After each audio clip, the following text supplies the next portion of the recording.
All right, so Nina Turner, who was one of Bernie Sanders' top campaign surrogates, as well as probably the single most motivating speaker that I know to exist right now in the United States, went on CNN to do a little debate with one of Joe Manchin's top advisors on the current state of the Joe Biden administration and exactly what he should be doing right now to get his legislative agenda actually passed through Congress, as it continues to be stonewalled by a handful of corporate ghouls within his own party. So I want to play to you guys a couple different portions of this clip, but she absolutely bodied this man at every single level. So let's just go ahead and jump into this. Preservation my behind, Brianna. Look, we need to preserve democracy now. So I got to disagree with my colleague here. They better not utter not one quote from the Reverend Dr. Martin Luther King Jr., not one, or any of his colleagues and contemporaries as we come up on his birthday on Saturday and the national celebration on Monday. These people are cowards. They are soulless cowards to hold up a daggone rule. Filibuster is a rule. It's not written in the Constitution. It's not a right. It is a rule, and they're standing in the way of it. So this is nonsense. They worried about what the Republicans going to do. Let's take care of 2022. Let's do what Democrats can do right now. They have the power. And my message to President Biden, now he done wasted a whole bunch of time with these folks, being diplomatic, inviting them out to the White House and to time out for it. He needs to hold a press conference, let them know. Either you're going to be by my side saying you're going to be with me and getting rid of the filibuster, or I'm gassing up the jet on your behind, and I will be in Arizona and West Virginia directly and let the American people know who's standing in the way of my entire agenda, not just voting rights. So President Biden, gas up the jet and cancel student debt. Those two things. All right, so he's going to respond here, and it's just going to be completely incoherent and ridiculous, but Nina Turner was 100% right on all of those different fronts. I mean, she basically just perfectly outlined in an extremely passionate way that, that's completely unmatched energy from anybody else that I see go on corporate media outlets like this. But she's 100% right in her underlying point, which is exactly the point that we have been making on this channel and on pretty much every other leftist pundit that you want to go and watch, is that Joe Biden's best weapon, that basically the best weapon that any politician has at their disposal, is the fact that the overwhelming majority of the country already supports what he's fighting for, right? So if you go out there and you utilize that public pressure and you go to Arizona, you gas up the jets, as she was just saying, you go to Arizona, you go to West Virginia, and you call them out directly and confront the corrupt actors, whether it's in the Republican Party or the Democratic Party, that are blocking your agenda, that's the best weapon that you have. And we have not seen Joe Biden deploy that strategy in any way, shape, or form. If anything, he's been doing the exact precise opposite of that, where he's been patting Joe Manchin and Kirsten Sinema on the backs throughout this entire process. I even just saw a report come out the other day that after Joe Biden came here to my home state of Georgia and gave that whole grandstanding voting rights speech to pretend like he cared about democracy, he called out Republicans and compared them to, Southern segregationists from, the civil rights era who were blocking voting rights legislation with the filibuster, just as they are right now. And he called them out. And then I just see a report the other day that he's running around the Senate trying to find Mitch McConnell to apologize to him because the rhetoric he used was apparently too aggressive. So, Joe Biden has been completely pathetic throughout this entire process in confronting both the Republican Party and also the members of his own party blocking his agenda. So she's 100% right in her underlying message here that you got to gas up the jets and you got to start applying public pressure. Now, let's just go ahead and listen to this absolute idiot's response to this entire suggestion. Jonathan? That's not how Congress works. President Biden has a long history of working with senators. He knows the best way to do it is work with them, have constructive conversations. That's why he had the two of them over to the White House last night. They're going to keep working together. He's had a great first year. He's had a historic first year, and Democrats should be celebrating that and running on that in 2022. Gassing up the jet and heading to West Virginia and Arizona is not actually going to get it done. There are ways that people can get things done in D.C. Senator Manchin and Senator Sinema proved that with a historic infrastructure bill that they just passed. That's how you get things done. Slogans and, just yelling isn't the way it works. So if you want to actually get something done, sit down with them and keep talking. And that's what Senator Manchin's going to keep doing. Give me a break.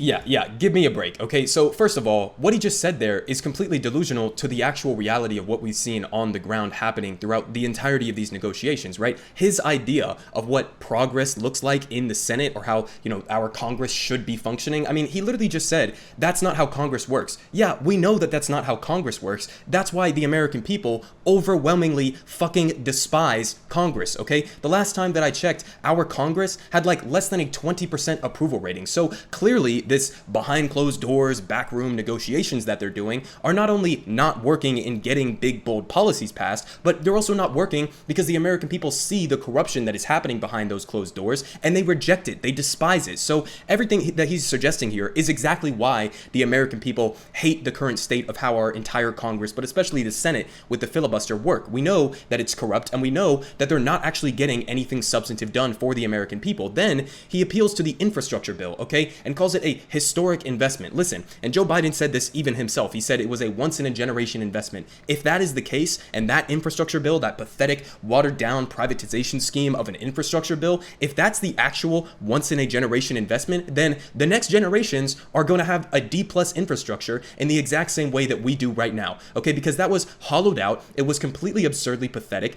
for what we actually need in terms of infrastructure in this country. It wasn't even enough to get us up to a grade of a B on infrastructure, according to the American Society of Civil Engineers, let alone getting us to the point of having the best infrastructure in the world, which is what we should be having right now in the wealthiest country in the history of humanity. But of course, he suggests, let's just keep doing the status quo. Let's not do any public pressure campaigns. It's pretty obvious why he's doing that. He's a senior advisor for Joe Manchin. So of course, he doesn't want President Joe Biden to gas up the jets and go to West Virginia to pressure him. And probably a lot of that is because he knows that Joe Manchin would not be able to withstand that pressure. Now, we're going to play more of what Nina Turner responded to this clip in, but just on top of everything else, Biden right now, we just had new polling data that came out showing Joe Biden has a 33% approval rating right now, okay? That is worse than at any point during the Trump administration, all right? Even post January 6th, Trump administration even had a higher approval rating than this. So we are talking about Joe Biden's first year being literally a historically low approved administration, basically. So for him to come out here and make the overall point that what Joe Biden has been doing is successful and good, but not only successful and good, but he literally suggested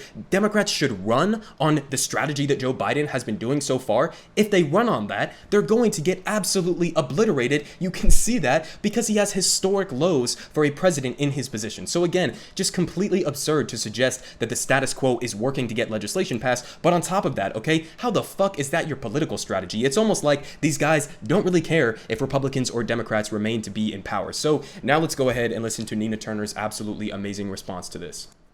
They've been sitting down and talking, Brianna, and that infrastructure bill, while we do need to repair infrastructure in the United States of America, that is not giving people something they can feel. People can't afford, the poor people are suffering in this country, and you got senators who are set for the rest of their natural lives playing games. The president has already sat down with them, Brianna. That tactic, that strategy is not working.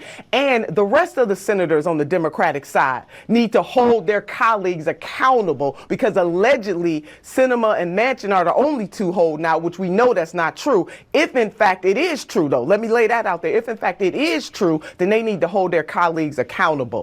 This passion, you know what, Brianna, there is a woman in Chicago. Her name is Martise Chisholm. She sent me a text last night saying how sad she is. You know why? Because she is of that child generation that grew up and watched her foreparents. Her great grandmother was murdered. You hear me? Murdered on January 11th, 1966. And you know why she was murdered? Because she was standing up for voting rights, ran off the road by white supremacists and decapitated. So there are people who are still alive today who were either children during that time or elders during that time, fighting like hell in heaven to get voting rights. And here we are in 2022 kissing the behinds of two senators who could care less about the people in this country. So Jonathan, spare me. That's not how you're going to get things done. Yeah, I am outraged with a whole bunch of other folks who need to be outraged about what those two and others who are hiding behind them are doing. So President Biden, gas up the jet on these people. Yep. Yeah. I mean, listen, hopefully this ad doesn't play here. But again, at the end of the day, okay, Nina Turner is 100% correct in basically everything that she just said. And I am so fucking glad that she was allowed to go on CNN to debate a Joe Manchin advisor like this. And you can see that the more opportunities that actual progressives and leftists who have these positions like Nina Turner are given a platform like that, if they can use it in that way to eviscerate someone so thoroughly like that, that's just absolutely amazing. And I really hope that we see more of it. So, at the end of the day, credit to Nina Turner for going out there and being willing to put her neck out there, basically, to take a lot of that flack from liberals who support Joe Biden undyingly. That she's going to get a significant degree of pushback for telling him to go out and do this and telling him to confront the members of his own party, right? Because that breaks this mold of tribalism that we see that exists within both the Republican and the Democratic Party. But at the end of the day, she's 100% right in her criticisms. Joe Biden needs to gas up the jets if he actually wants to get his own legislative agenda passed, and if he doesn't, then I guess Democrats are just preparing themselves to get absolutely clobbered in 2022 and in 2024, where, as always is the case in this country, they will end up blaming the left, even though it was neoliberals and their completely pathetic, watered-down agenda that are the actual causes of those losses. So, again, credit to Nina Turner. I hope we see more of this, and, maybe even she runs in 2024 or something, because we need somebody with that energy, with that passion, who has the underlying talking points and the ideology that are perfectly in line with what we need right now. We need them to be more so putting themselves out there as the face of this movement. So again, credit to Nina Turner, and I hope we see more of that.